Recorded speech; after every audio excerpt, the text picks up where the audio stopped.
Hello சும்மா welcome back to the channel. நம்ம இன்னைக்கு யாரோட சம்திங் என்னது யாரோட ஃப்யூச்சர் ஒய்ஃபை பற்றி பார்க்க போகிறோன்னா நம்ம க்யூட் மியாவோட ஃப்யூச்சர் ஒய்ஃபை பற்றி தான் பார்க்க போகிறோம். டடா!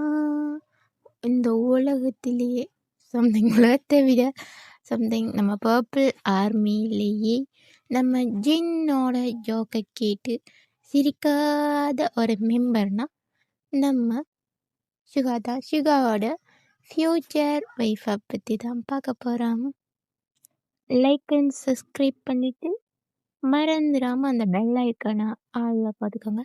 லைக் பண்ணிட்டீங்க தானே? லைக் பண்ணால் தான் வீடியோக்குள்ளே வரணும், இல்லை பிடிஎஸ் குத்தம் ஆகி போயிடும், பார்த்துக்கோங்க. வாங்க டைரெக்டாக வீடியோக்குள்ளே போகலாமா? மறக்காமல் சப்ஸ்கிரைப் பண்ணிக்கோங்க.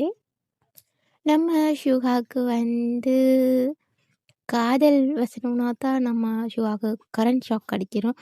மற்றபடி கட்டபொம்மன் வசனம், பாகுபலி டைலாக் இந்த மாதிரியெல்லாம் டான்னு வரும் நம்ம சுகாவுக்கு. இதுக்கு மேலேங்க நான் வளவலா கொலான்னு இழுக்காமல் டைரெக்டாக அவரோட ஃப்யூச்சர் ஒய்ஃபை பற்றி பார்த்துடலாமா? நான் இவரை பற்றி பார்க்க சரி ஓகே, நம்ம சுகா 2-3 தான் சொல்லியிருப்பார். பட்டு இவ்வளோ லிஸ்ட்டெல்லாம் வராதுன்னு நானே ஷாக் ஆகிக்கிட்டேன். என்னதுன்னு டான்னு பார்த்துட்டேன். ஏன்னா அவரோட ஃப்யூச்சர் ஒய்ஃபை பற்றி அப்படி அடுக்கி வச்சுருக்காரு லிஸ்ட்டு. நீங்களும் நோட்டும் பேனாவும் எடுத்துகிட்டு அமைதியாக இருந்து பாருங்கள். Okay, headphone use பண்ணிக்கோங்கப்பா.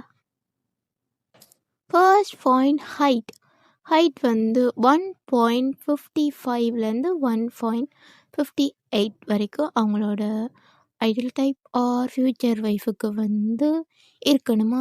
Next point wait அப்படின்னு பார்த்தா 43 kgக்கு கீழே இருந்தாலே ஓகேவா. அண்ட் நேஷ்னாலிட்டி கொரியன்கள் இல்லாட்டி ஒரு ஆஸ்திரேலியன்கள், இவங்க 2 பேரும்னா ஓகேயா. ஏன்னா எல்லா மெம்பர்ஸும் இந்த கேர்ள் ஃபிலிப்பீன்ஸாக இருக்கணும், கொரியனாக இருக்கணும். நம்ம ஆரம் கூட அமெரிக்காவில் எதிர்பார்க்குறாங்க. இந்தியன் கேர்ள்ஸு ஸ்ரீலங்கன் கேர்ள்ஸுக்கெலாம் சும்மாவா? அவங்களே யாராவது கேட்டால் தானே நல்லாயிருக்கும். இப்போ எல்லோரும் கொரியன் கற்றுக்கோங்கப்பா. கற்றுக்கிட்டிங்கன்னா பிடிஎஸ் மெம்பரில் யாரையாவது பார்த்து நீங்கள் டேட் பண்ணலாம், சம்திங் மேரேஜ் பண்ணிக்கலாம். நான் இந்த டாப்பிக்கை விட்டு வேற எங்கேயோ போய்கிட்டு இருக்கேன்.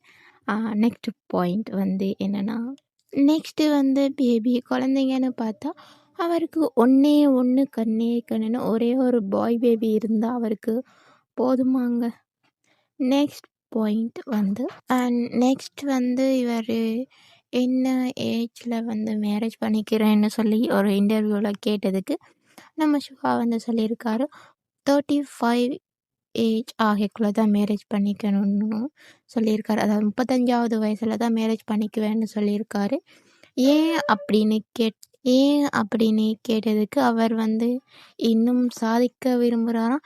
பில்போர்ட் ஷோ, அதுக்கப்புறம் இப்போவே பிடிஎஸ் தான் வேர்ல்டுலேயே டாப்பாக இருக்காங்க. இப்படி இருக்கையே ஏன் 35 வயசில் மேரேஜ் பண்ணிக்க போகிறேன்னு சொல்கிறாரோ தெரியல. அண்ட் நெக்ஸ்ட் பாயிண்ட், அதுக்கப்புறம் இந்த மாதிரி ஹிப்ஹாப், அதுக்கப்புறம் ரேப் இதெல்லாம் கேட்கக்கூடிய மாதிரி நம்ம சுகாவோட ஃப்யூச்சர் ஒய்ஃப் இருக்கணும்னா. ஏன் அப்படின்னா மற்ற மெம்பர்ஸோட மியூசிக்கும் நம்ம சுகாவோட மியூசிக்கும் நம்ம சுகா ஹிப்ஹாப் அதுக்கப்புறம் எல்லாத்தையும் அள்ளி தெளிச்சிருப்பார். என்ன தான் அவர் கொரியனாக இருந்தாலும் ஒரு அமெரிக்கனோட ஹிப்ஹாப்க்கு ஏற்ற மாதிரிக்கே அள்ளி தெளிச்சிருப்பார் அவரோட சாங்ஸில். அதுக்கப்புறம் நெக்ஸ்ட் பாயிண்ட் எந்த மாதிரி மாடல் டைப் பிடிக்கும்னா, ஸ்வீட் வால்லிங் மாடல்ஸ் அவருக்கு ரொம்பவே பிடிக்கும்னா. ஸ்வீட் வால்லிங் மாடல்ஸ்னால் சிம்பிள் அண்ட் எலகெண்டாக இருக்க கேர்ள் தான் ஸ்வீட் முதல் சொல்கிறது எனக்கு வாயில் வரலப்பா. அந்த மாதிரியான கேர்ள்ஸை நம்ம ஷோவுக்கு ரொம்பவே பிடிக்குமா. அண்ட் நெக்ஸ்ட் பாயிண்ட், அதுக்கப்புறம் அவங்க ஸ்வீட் வால்யூமான கேர்ளாக, ஸ்வீட்டாக இருக்க கேர்ளாக இருக்கணுமா. அதுக்கப்புறம் அண்டர்ஸ்டாண்டிங்காக இருக்கிற மாதிரியான கேர்ளாக இருக்கணுமா. அண்டர்ஸ்டாண்டிங்கிறத இப்போ நெக்ஸ்ட் சொல்ல போகிறத வச்சு உங்களுக்கு தெரிஞ்சுப்பீங்க அண்டர்ஸ்டாண்டிங் வேணுன்றதுக்கு. இவருக்கு இன்டோர் சைடில் இருக்க மாதிரியான கேர்ளை தான் இவருக்கு வந்து ரொம்பவே பிடிக்குமா? அதாவது வீட்லயே இருக்கிற மாரியான கேர்ள பிடிக்குமா? ஏன்னா நம்ம ஷிவாவுக்கு வந்து வீட்லயே இருக்கிறது தான் ரொம்பவே பிடிக்குமா? அவங்களோட ஃப்யூச்சர் ஒய்ஃபும் இந்த மாரியே இருக்கிறவங்களா இருந்தா அவருக்கு கொஞ்சம் பிடிக்குமா? ஓகேவா இருக்கும். கன்வீனியன்ட்டா இருக்குன்றதால நம்ம சிவா வந்து இந்த பாயிண்ட்ட வந்து அவங்களோட ஃப்யூச்சர் ஒய்ஃபுக்கு வச்சிருக்காரு. அண்ட் நெக்ஸ்ட் பாயிண்ட் இவருக்கு கம்ஃபர்டபுளான கேர்ளா இருக்கணுமா? நெக்ஸ்ட் பாயிண்ட் வந்து நம்ம சிவாவுக்கு வந்து சேட் பண்ணுற பொண்ணுங்கள தான் ரொம்பவே பிடிக்குமா? ஏன் அப்படின்னா பொண்ணுங்கள நிமிர்ந்து பார்த்து பேசுறதுக்கு வந்து ரொம்பவே ஷையாக இருப்பாராம். அதனாலேயே அவருக்கு வந்து சேட் பண்ணுற பொண்ணுங்கள தான் ரொம்பவே பிடிக்குமா? அதோட வந்து ஃபேன் சைன் மீட்டிங் அந்த மாதிரி எல்லாத்துலேயும் பார்த்தாலும் நம்ம சிவா வந்து அமைதியாக கீழே குனிஞ்சிட்டே இருப்பார்.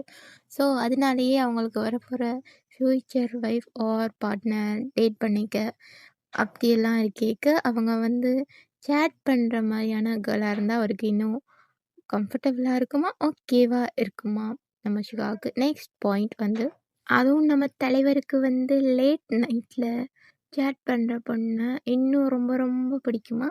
அண்ட் நெக்ஸ்ட் பாயிண்ட் இதுக்கு மேலே வந்துட்டு ஏன் அவர் காமான பொண்ணுங்க வேணும்னு சொன்னாருன்றதுக்கான ரீசன் வந்து நான் சொல்லிடுறேன். நம்ம சிவாவுக்கு வந்து ரொம்பவே கோபம் வருமா, எக்ஸ்ட்ரீமாக கோபம் வருமா. அந்த சுச்சுவேஷனில் வந்து அந்த பொண்ணு வந்து நம்ம சிவாவை காம் பண்ணுறது இல்லாட்டி ஹேண்டில் பண்ணக்கூடிய மாதிரியான கேர்ளாக வந்து இருக்கணுமா நம்ம சிவாவோட ஃப்யூச்சர் ஒய்ஃப். அதனால தான் அவர் வந்து காமான கேர்ளை வந்து எதிர்பார்க்குறாராம்.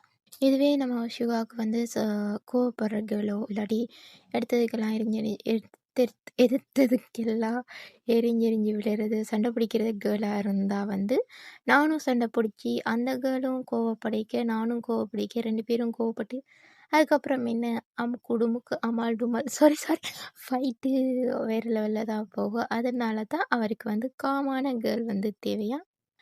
அதுக்கப்புறம் அவரோட ஆட்டிடியூட், அதுக்கப்புறம் அவங்கள கரெக்ட் பண்ணுற மாதிரியான கேர்ளாக வந்தால் அவருக்கு வந்து ரொம்ப ரொம்ப பிடிக்குமா. அதுக்கப்புறம் வந்து இவருக்கு வந்து ரொம்பவே ஸ்மார்ட்டான கேர்ள்ஸை வந்து ரொம்ப ரொம்ப பிடிக்குமா நம்ம சிவாவுக்கு.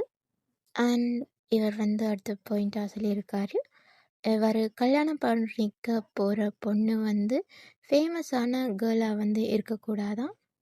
சிவா வந்து மேரேஜ் பண்ணிக்கிறேன்னா ஒரு ஆர்மியை வந்து மேரேஜ் பண்ணிக்குவாராம். அதுக்கப்புறம் ஃபேமஸான கேர்ள் நான் வந்து ஃபேமஸாக இருக்கேன் அதுக்காகன்றதையும் விட சிம்பிளாக இருக்க கேர்ளை வந்து பிடிக்குமா. அதனாலேயே இவருக்கு வந்து ஃபேமஸ் இல்லாமல் சிம்பிளாக எலகெண்ட்டாக இருக்க கேர்ளை வந்து மேரேஜ் பண்ணிக்குவாராம்.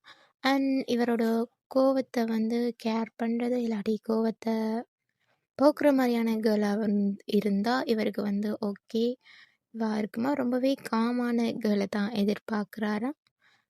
அதுக்கப்புறம் இன்னொரு பாயிண்ட் வந்து சொல்லியிருக்காரு, இவருக்கு வந்து விளையாடுற பொண்ணுங்களை வந்து பிடிக்குமா. அண்ட் நெக்ஸ்ட் பாயிண்ட் அண்ட் இம்பார்ட்டண்ட்டான விஷயம் இது வந்து அவருக்கு வந்து ஜோக் பண்ணுற பொண்ணுங்களை பிடிக்குமா. பட் ஆனால் அவர் வந்து சிரிக்க மாட்டாரா. ஜோக் பண்ணுற பொண்ணுங்களை பிடிக்குமா. இன்டைரக்டாக சொல்லியிருக்காரு ஜோக் பண்ணுற பொண்ணுங்களை பிடிக்குமா. ஓகே.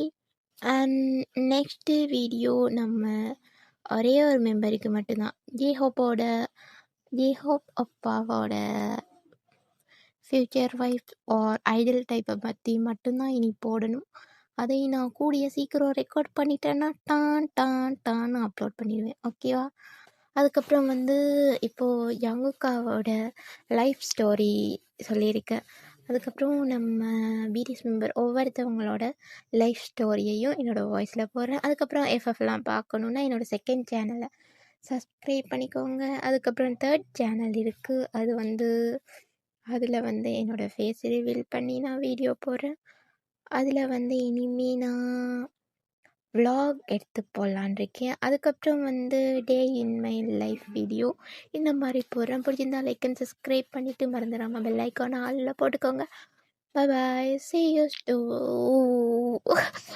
பாய். இன்னைக்கு கொளறுது, ரொம்பவே கொளறுது. ஏன்னா இன்னைக்கு வீடியோ ரெக்கார்ட் பண்ணியே ரொம்பவே நாளாகி அதனால் வாய் ரொம்ப ரொம்ப கொளறுது. ஹெல்த்தும் இப்போ தான் கொஞ்சம் நார்மல் ஆகிருக்கு. நார்மல் ஆனோடனே உன் கீச்சு குரலில் கொண்டுட்டு வந்து நீ வீடியோ ரெக்கார்ட் பண்ண வந்துட்டியாமான்னு வீடியோ ரெக்கார்ட் பண்ண வந்துட்டியாமான்னு சொல்லிடுறது கேட்குது. பேக்ரவுண்ட் நாய்ஸஸ் ரொம்பவே இருக்கும். நான் எடிட்டிங்கில் கரெக்ட் பண்ண ட்ரை பண்ணுறேன்.